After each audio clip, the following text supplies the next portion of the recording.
आगे बात करते हैं बिहार की। जी हां, 2024 की जंग के लिए बिहार में सियासी पारा अभी चढ़ना शुरू हो गया है। तमाम राजनीतिक पार्टियों ने तैयारी शुरू कर दी है।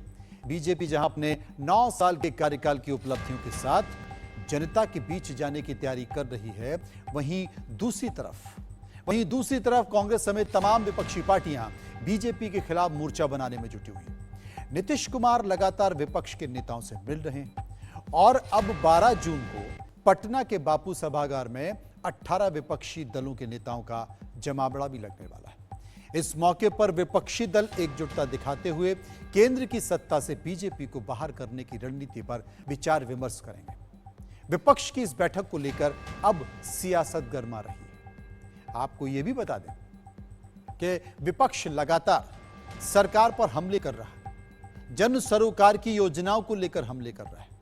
वो हमले इस बात को लेकर भी कर रहा है कि जिस व्यक्ति को सुशासन बाबू कहा जाता है, वो सरकार में आने के बाद सुशासन स्थापित क्यों नहीं कर रहा है। अपराध बढ़ रहा है, शराब पीने से लोग मर रहे हैं, नकली शराब बनाई जा रही है। तो विपक्षी एकता की जो 12 जून को होने वाली बैठक है, इन्हीं सब मुद्दों को लेकर उस पर जेडीयू के प्रवक्ता ने क्या कुछ कहा, तमाम नेताओं की प्रतिक्रिया किस तरह निकल कर आई, वो सुनिए। बिहार फॉर्मूला देकर हमने विपक्षी एका कर जन आकांक्षाओं के अनुरूप, क्योंकि जनता भाजपा के कुशासन से त्रस्त थी, तो भाजपा मुक्त भारत के लिए हमने बिहार में भाजपा को सत्ता से बेदखल किया। उसके बाद माननीय नीतीश कुमार जी ने जनता को भाजपा के कुशासन से मुक्त कराने के लिए विपक्षी एका के सूत्रधार और मालाकार की तरह विपक्षी नेताओं से विभिन्न स्तर पर बातें की, सकारात्मक परिणाम आए। अब उसी क्रम में एक मीटिंग, चूँकि ममता बनर्जी जी का कहना था, तो बिहार में होने वाली है।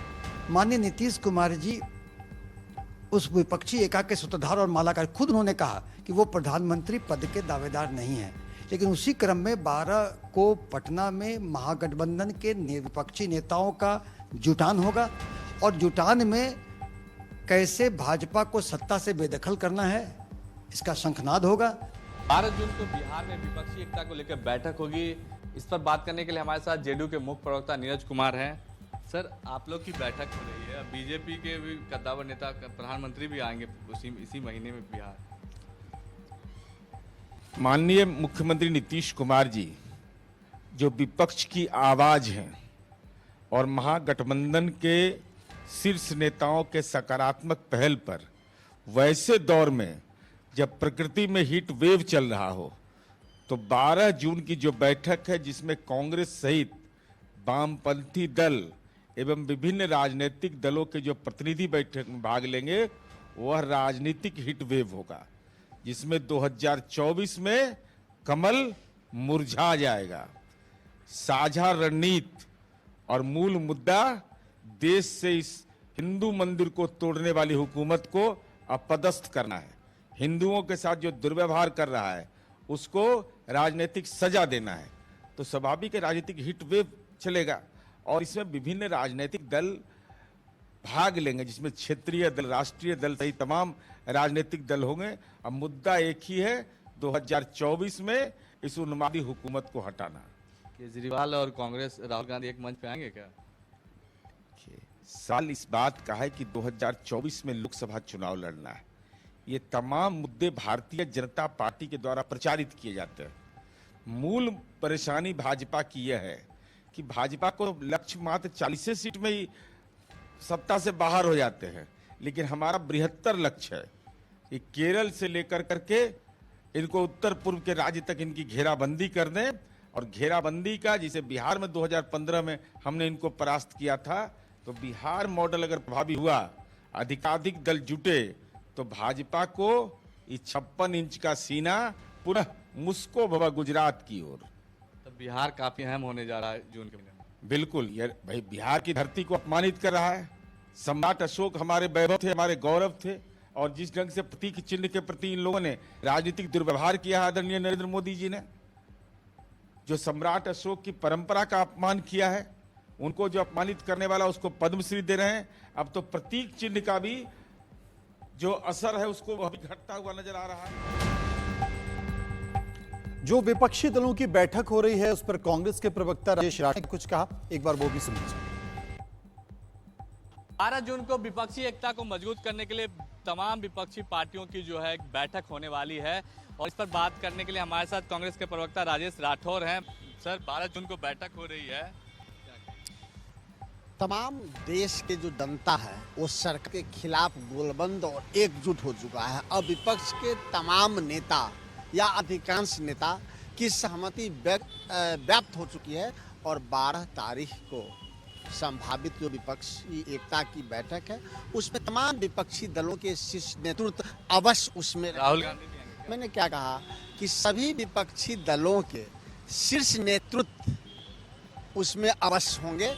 तो जो जिस दल से हैं, चाहे वाम दल हो, आरजेडी हो, जेडीयू हो, अन्य दलों हो, सभी दलों के शीर्ष नेतृत्व या उनके प्रतिनिधि उस बैठक में अवश्य भाग लेंगे। मेरा मानना है कि सभी दलों के शीर्ष नेतृत्व उस बैठक में अवश्य होंगे। बीजेपी कह रही है कि इस दौरान जो है बीजेपी जो है जनसंपर्क अभियान चला रही है, तो प्रधानमंत्री नरेंद्र मोदी भी आएंगे, कितना असर होगा आपकी एकता पर? प्रधानमंत्री तो अभी कर्नाटक में घरे घरे घूमे थे, कोई असर हुआ क्या? बोरिया बिस्तर बढ़ा गया है। हिमाचल में भी प्रधानमंत्री घूमे थे, कोई असर हुआ क्या?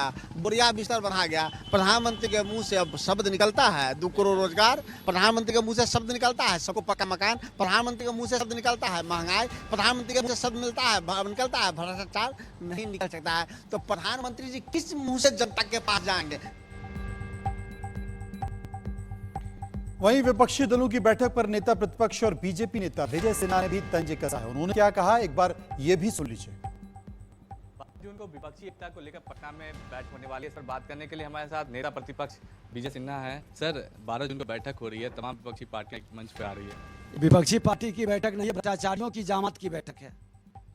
तमाम भ्रष्टाचारी जो कुछ संपत्ति कमाया है भयभीत है, डरा हुआ है एक ईमानदार नेतृत्व से। उस ईमानदार नेतृत्व ने जिस दिन से लाल किले से घोषणा किया कि भ्रष्टाचार मुक्त भारत बनाएंगे, सबकी एकजुटता बढ़ने लगी।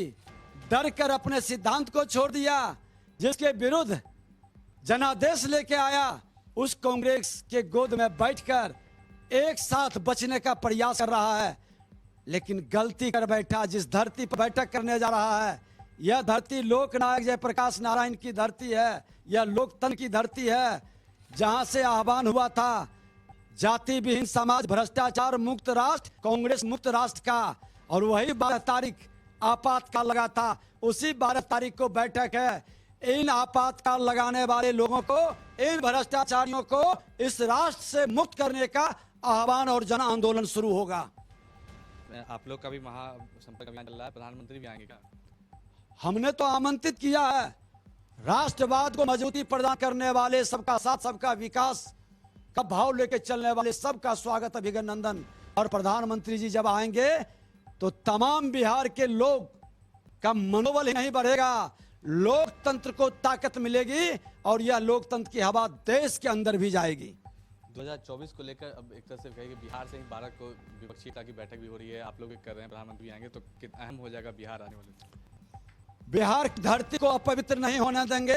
लोकनायक जयप्रकाश नारायण के सपना को चकनाचूर करने वाले ये जो उनके शिष्य बड़े भाई लालू प्रसाद यादव और नीतीश कुमार जेपी निवास में जो संकल्प लिए थे, जाति विहीन समाज, भ्रष्टाचार मुक्त राष्ट्र, कांग्रेस मुक्त भारत, उस सपना को तोड़ने वाले के विरुद्ध जन आंदोलन शुरू होगा। उधर विपक्षी एकता को लेकर नीतीश कुमार की कोशिशों पर भी लगातार नजर है सरकार की, लेकिन इन सब के बीच चिराग पासवान ने क्या कुछ कहा, वो सुनिए। अपना प्रयास वो अपने आप को प्रधानमंत्री बनाने के लिए देश भ्रमण, अलग अलग राजनीतिक दलों के दरवाजे पर जाकर अर्जी लगा रहे हैं ना प्रधानमंत्री बनने की। इसका 1% प्रयास भी अगर उन्होंने बिहार के लिए किया होता या बिहारियों के लिए किया होता तो आज बिहार की शक्ल सूरत कुछ और होती। 2 दशक से जो मुख्यमंत्री उनके पास इतनी फुर्सत नहीं है कि बिहार में हो रही हत्याओं पे पीड़ित परिवार से जाके मिले, जहरीली शराब से हो रही हत्याओं पर पीड़ित परिवार से जाकर मिले, पर देश भ्रमण पे निकले हुए हैं। जो बिहार भ्रमण की जिनके पास फुर्सत नहीं है वो आज देश भ्रमण की चिंता कर रहे हैं, लोगों को बुला रहे हैं। क्यों? ताकि इनको प्रधानमंत्री बनाए, इसी उद्देश्य से बुला रहे हैं ना। असल में बिहार के मुख्यमंत्री नीतीश कुमार भले ही देश में बीजेपी के खिलाफ विपक्ष को एकजुटता के प्रयास में लगे हों और 12 जून को पटना में तमाम विपक्षी दलों की एक बड़ी बैठक रखी गई, लेकिन बैठक से ठीक पहले बिहार महागठबंधन में ही दरार भी देखने को मिल रही है। पटना के बाबू सभागार में बिहार प्रजापति समन्वय समिति की ओर से कार्यक्रम का आयोजन किया गया, जिसमें कांग्रेस नेता कन्हैया कुमार और उप मुख्यमंत्री तेजस्वी यादव को शामिल होने के लिए आमंत्रित किया गया था। मामला दिलचस्प तब हो गया जब इस कार्यक्रम में शामिल होने के लिए कन्हैया कुमार तो पहुंचे, मगर तेजस्वी यादव ने इस कार्यक्रम में शिरकत नहीं की। तेजस्वी यादव ने कन्हैया कुमार के साथ मंच साझा करने से इनकार कर दिया। इस बारे में कन्हैया कुमार से पूछा गया तो वे इस सवाल को टालते नजर आए। अब ये एक तस्वीर, एक वानगी है। उधर बिहार में विपक्षी दलों की बैठक होगी, तो वहीं बीजेपी ने भी बिहार का रण जीतने की पूरी तैयारी कर ली है। बिहार इकाई के अध्यक्ष सम्राट चौधरी ने कहा है कि प्रधानमंत्री नरेंद्र मोदी ने पार्टी के जनसंपर्क कार्यक्रम को बढ़ावा देने के लिए अगले महीने राज्य के दौरे पर मंजूरी दे दी है। हालांकि अभी तारीख की पुष्टि नहीं हुई है, यानी कि बिहार में बीजेपी प्रधानमंत्री मोदी के सहारे एक बार फिर से अपने आप को मजबूत करने की कोशिश में है। माना जा रहा है कि विपक्षी एकता को जवाब देने के लिए प्रधानमंत्री मोदी खुद बिहार के दौरे पर आने वाले हैं। सरकार शिक्षकों के साथ इस तरह खिलवाड़ नहीं कर सकते हैं। जिन लोगों को 80,402 बच्चों को जिनको इन्होंने तय किया था कि हम पक्की नौकरी देंगे, उनके जीवन के साथ खिलवाड़ करने का काम बिहार की नीतीश कुमार की सरकार ने। तो बिहार में प्रधानमंत्री नरेंद्र मोदी के दौरे को लेकर जिस बात का मैं जिक्र कर रहा था, उसी दौरे को लेकर तेजस्वी यादव ने हमला बोल दिया। तेजस्वी यादव ने कहा कि बीजेपी डर गई है, इसलिए ये तैयारियां चल रही। सुनिए। तो सब किसी को मना है आगे से, लोकतंत्र है, कोई भी कहीं भी जाए उसमें क्या दिक्कत है? 12 जून के बाद ही काफी वो लोग बता रहे हैं कि 12 जून के बाद ही एक्टिव होने दीजिए ना भाई। हम लोग जिस दिन से साथ आए हैं, जिस दिन से महागठबंधन सरकार बनी है, अब भाजपा बाहर हुई है, तब से 24 के लिए डरे हुए हैं और डर निकल ही नहीं रहा है। अब असल में डर उनका निकलेगा कि नहीं निकलेगा, लेकिन जनता जो है देश की, उनको सत्ता से बेदखल जरूर करेगी। तो बयान आरजेडी का भी आया है। आरजेडी प्रवक्ता मृत्युंजय तिवारी ने भी प्रधानमंत्री मोदी के दौरे पर तंज कसा है और कहा है कि बीजेपी 2024 में खाता भी नहीं खोल पाएगी। 12 जून को विपक्षी एकता को लेकर बिहार में बैठक होने वाली है। इस पर बात करने के लिए हमारे साथ आरजेडी के प्रवक्ता मृत्युंजय तिवारी हैं। सर, आप लोग की 12 जून को बैठक हो रही है, बीजेपी कह रही है कि इस दौरान जो है प्रधानमंत्री नरेंद्र मोदी भी बिहार आएंगे। आदरणीय प्रधानमंत्री जी को तो बिहार की जनता खोज ही रही है। तो जो वादा खिलाफी किया है, जो बिहार की जनता के साथ सौतेला व्यवहार किया है, जो बिहार की बोली लगा कर गए हैं, तो कोई वादा पूरा नहीं किया है। तो जो वादा किया वो पूरा करना होगा, नहीं तो 24 में जाना होगा। है ना, बिहार की धरती से ही गैर भाजपा विपक्षी दलों के नेताओं का जुटान होगा और हुंकार भरा जाएगा, संकल्प लिया जाएगा 24 में भाजपा मुक्त भारत बनाने का।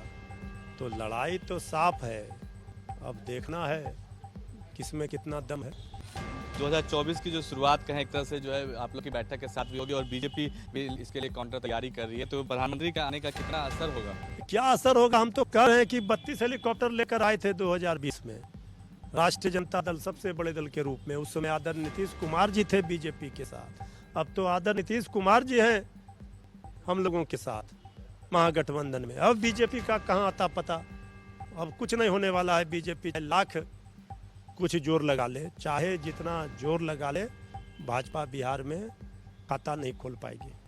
ये थे आरजेडी के प्रवक्ता मृत्युंजय तिवारी, जिनका कहना है कि बीजेपी कितना भी जोर लगा ले, लेकिन 2024 में बिहार में बीजेपी का खाता भी नहीं खुल पाएगा। कैमरा प्रभात से सकते इंडिया न्यूज़ पटना। दरअसल लोकसभा चुनाव के लिए 1 साल से भी कम का समय बचा है। बीजेपी के नेतृत्व वाले राष्ट्रीय जनतांत्रिक गठबंधन ने 2019 में प्रदेश की 40 लोकसभा सीटों में से 39 सीटें जीती। उस वक्त जेडीयू बीजेपी के साथ थी। बीजेपी ने 17 सीटों पर उम्मीदवार उतारे थे और 17 सीटों पर जीत हासिल की थी।